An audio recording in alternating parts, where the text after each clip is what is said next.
आप सभी को मेरा नमस्कार। आज हम पढ़ने वाले हैं प्रश्नमाला 3 कक्षा 12 आव्यूह, जिसका नाम इंग्लिश में होता है मैट्रिक्स। ठीक है, तो वीडियो शुरू करने से पहले आप सभी चैनल को सब्सक्राइब कीजिए, शेयर कीजिए, बेल आइकन को प्रेस कीजिए ताकि आने वाली वीडियो मेरी सबसे पहले आपके पास पहुंच सके। ठीक है, देखिए इसमें हम मैट्रिक्स पढ़ेंगे। तो आज पहले हम इसका बेसिक पढ़ते हैं। पहले नाम आया है आव्यूह, जिसको हम इंग्लिश में कहते हैं मैट्रिक्स। ये आव्यूह होता क्या है? ठीक है, आव्यूह को इंग्लिश में तो मैट्रिक्स कहते हैं, लेकिन ये होता क्या है आव्यूह को हम समझेंगे पहले। ठीक है, अब इस आव्यूह का आविष्कार जो ऑर्थर कैली है उसने 1857 में दिया, जब उसने कई वस्तुओं का, कई संख्याओं का, ठीक है, उसने जब समूह बनाया तो उनको एक तरह से एक आव्यूह के रूप में उसने उनको परिवर्तन करके उनको सॉल्व करने की कोशिश की। तब से इसका वहां पे आव्यूह का निर्माण हुआ। जैसे हम इसको कैसे यूज करते हैं, पहले इसकी परिभाषा सुनते हैं। ठीक है, यानी कि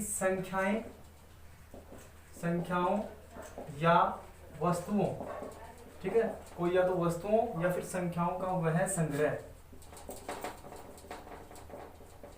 जो एक व्यवस्थित रूप से क्रम में लिखा जाए। ठीक है, हमने क्या लिखा? संख्याओं या वस्तुओं का वह संग्रह जो एक व्यवस्थित रूप से क्रम में लिखा जाए। ठीक है, उनको व्यवस्थित करके क्रम में लिख रहे हैं तो वहां पे वो आव्यूह का निर्माण करते हैं। उनको हम क्या कहते हैं? आव्यूह कहते हैं। ठीक है, उनको हम कहते हैं आव्यूह। ठीक है, देखिए आगे। अब आव्यूह उनको तो हम कहते हैं जिनको हम एक तरह से क्रम में लिख देंगे, वस्तुओं को या संख्याओं का जो संग्रह हो जाएगा एकत्रित करके उनको हम लिखेंगे।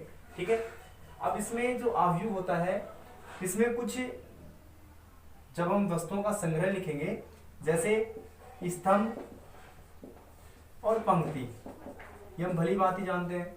कहीं पे भी हम कोई भी कार्य शुरू करते हैं तो पंक्ति में होता है या स्तंभ में होता है। ठीक है, जिसको पंक्ति को तो क्या कहते हैं? रो इंग्लिश में, और स्तंभ को कहते हैं कॉलम।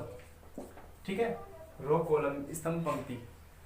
अब हम कोई भी कुछ भी रखते हैं, सामान रखते हैं, कहीं जाते हैं, कुछ काम करते हैं, तो कहीं ना कहीं हमें देखने को मिला होगा कि या तो वो स्तंभ की तरह होती हैं या फिर पंक्तिबद्ध में होती हैं। ठीक है, तो वस्तुओं को ये भी हमने इस बात से जाना कि या तो वस्तुएं या कोई भी संख्याएं पंक्ति में होंगी या स्तंभ में होंगी या फिर दोनों में भी हो सकती हैं।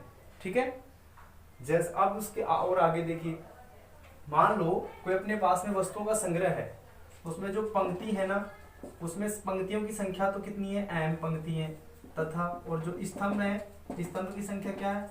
n मान लिया हमने। ठीक है, तो जो मैट्रिक्स बनेगा, जो आव्यूह बनेगा, वो बन जाएगा m गुना n के रूप का। यानी कि उसमें जो संख्याएं आएंगी या फिर वस्तुएं आएंगी वो m गुना n के रूप में आएंगी। ठीक है, जैसे मान लो किसी भी अपने पास कोई संग्रह है संख्याओं का, एकत्रित अपने पास में की हुई संख्याओं को एकत्रित कर रखा है, वहां पे पंक्ति तो है 5 है, स्तंभ 2 है, तो वो आव्यूह हो गया 5 गुना 2 क्रम का। ठीक है, उसमें 5 तो पंक्ति हो जाएंगी और 2 क्या हो जाएंगी?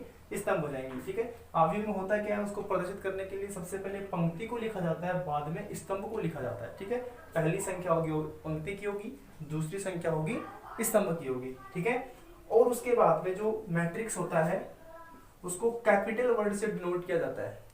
ठीक है, कैपिटल वर्ड से डिनोट किया जाता है उसको, चाहे बी से डिनोट करो, ए से डिनोट करो, सी से डिनोट करो। ठीक है, उसको आप कैपिटल वर्ड से डिनोट करेंगे और वहां पर उसके अंदर जो भी एलिमेंट होंगे, उसके अंदर जो भी संख्याएं होंगी, उनको हम कैसे प्रदर्शित करेंगे कि अपने पास में कोई भी आई के रूप में तो क्या होगा? पंक्ति होंगी, जे के रूप में स्तंभ होंगे, और वो कितने ऑर्डर के होंगे? यहाँ पर हम मान लेते हैं कि भी 3 गुना 2 है, 1 गुना 1 है, जितनी पंक्ति है उतनी ये, जितना स्तंभ है उतना ये। अब यहाँ पे जो I1 J1 है ना, इसका मतलब क्या है? इसका मतलब अंदर की वस्तुओं का स्थान है। ठीक है, यदि इसका नाम हमने 1 1 रखा तो वो पहली संख्या है, 1 2 रखा, जैसे मान लो हमारे पास में कोई मैट्रिक्स है, आव्यूह है। ठीक है, वो किस प्रकार के होगा? AIJ। ठीक है, जैसे हम लिखते हैं ना इसमें A11 A12 A13 dot dot चलती रहेंगी।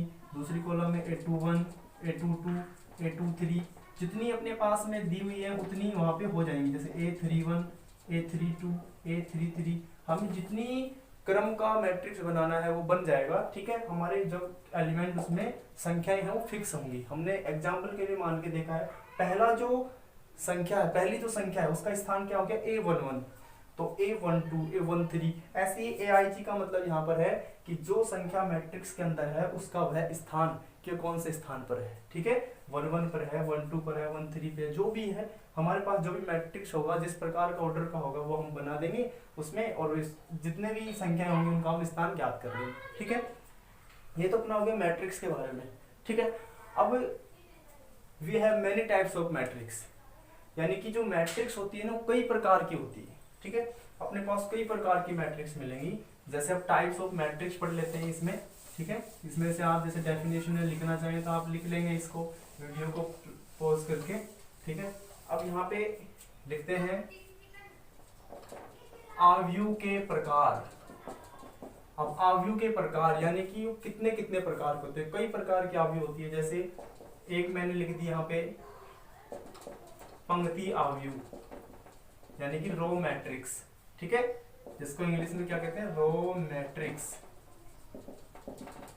अब सीधी सी बात है, नाम से पता चल रहा है, ऐसी मैट्रिक्स यानी ऐसा आव्यूह जिसके अंदर सिर्फ एक रो है यानी एक ही पंक्ति है, वो क्या कहलाएगी, पंक्ति आव्यूह कहलाएगी। तो आप इसकी परिभाषा ले सकते हैं, ऐसा आव्यूह जिसमें केवल एक पंक्ति हो यानी कि उसमें सिर्फ पंक्ति ही हो, वो पंक्ति आव्यूह कहलाती है। जैसे एग्जाम्पल के लिए कोई मैट्रिक्स अपने पास है, उसमें लिख दिया 1, 5, 7, 8 कुछ भी हमने लिख दिया। अब इसका जो अपने पास रो है वो एक ही रो है। ठीक है, सिर्फ इसमें रो है, कॉलम नहीं है, इतने अकेली सिर्फ रो है। ठीक है, जैसे कितने ऑर्डर का हो गया, 1, 2, 3, 4, 1 into 4 का हो गया। रो कितनी है, एक है, और ये अपने पास संख्या कितनी, 4 है, 1/4 हो गया। यानी कि वह पंक्ति जिसमें सिर्फ और सिर्फ, वह आव्यूह जिसमें सिर्फ पंक्ति ही हो। उसके बाद दूसरा देखिए आप, पंक्ति के बाद कौन सा बच गया, स्तंभ। तो स्तंभ आव्यूह देख लीजिए, स्तंभ को क्या कहते हैं इंग्लिश में, कॉलम आव्यूह। ठीक है, यानी कॉलम मैट्रिक्स। अब इसमें नाम से पता चल रहा है, कोई मैट्रिक्स मान लो, अब की बार इसमें हॉरिजॉन्टल आ जाएगा स्तंभ की तरह। जैसे हमने कोई भी संख्या लिख दी। ठीक है, अब ये हो गया अपना स्तंभ आव्यूह हो गया। क्यों, क्योंकि इसमें सिर्फ एक ही स्तंभ है, पंक्तियां नहीं है इतनी, इसमें स्तंभ एक ही बना हुआ है। तो इसको हम लिख देंगे कितना, अब की बार लिख देंगे इसको यहाँ पे। अब देखो स्तंभ तो कितना है, एक है, इसमें स्तंभ कितने थे, 4, पंक्ति एक। अब पंक्ति कितनी है इसमें, 1, 2, 3, 4, तो ये हो गया 4 गुना 1, और स्तंभ एक ही बना हुआ है। ठीक है, तो ये अपना क्या कहलाता है, स्तंभ आव्यूह। उसके बाद देखिए आप इकाई आव्यूह। इकाई आव्यूह क्या होता है, ठीक है, जिसको आप यूनिट मैट्रिक्स कहते हैं।